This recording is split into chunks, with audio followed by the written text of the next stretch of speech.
आप जब नेता चुने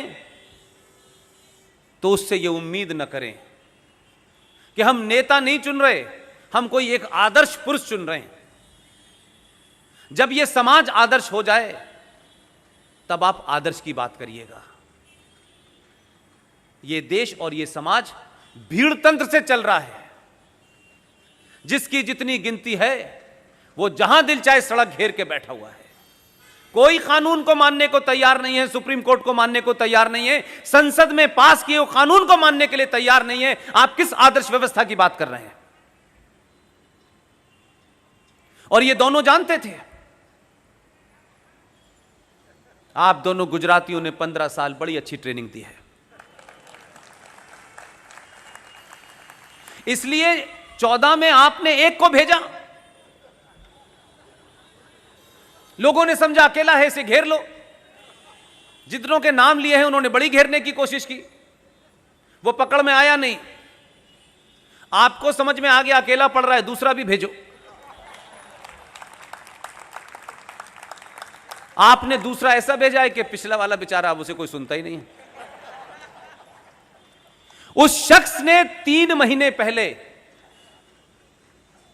बिना किसी को कुछ बताए, बिना चर्चा करे,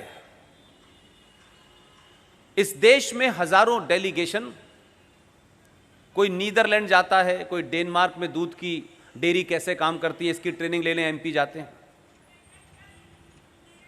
उसने 2 ग्रुप बनाए और उसने कहा कि आप लोग जाइए, नीदरलैंड जाइए और डेनमार्क होके आइए और वहां किस तरीके की व्यवस्था है इसे समझ के आइए। 2 महीने पहले। बाहर जाने का शौक वैसे भी हमारे नेताओं को बहुत रहता है। खुशी खुशी तैयार हो गए। उनको यह पता ही नहीं था कि लौटने की टिकट कब की है।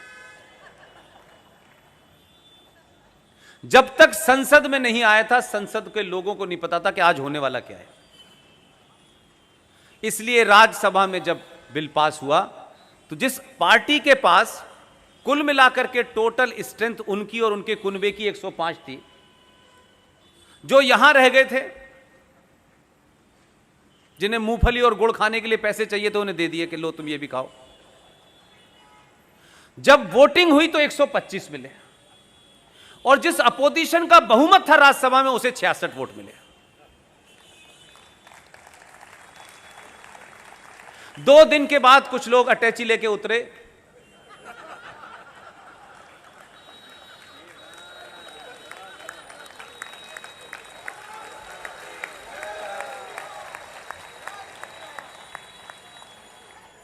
मेरा उनके ऊपर एक तंज था, अगर दूरदर्शन में ठीक से वो सीरियल देख लिया होता कहां गए वो लोग, तो ये दिन ना आता, तो पता चल जाता ये लोग कहां गए थे।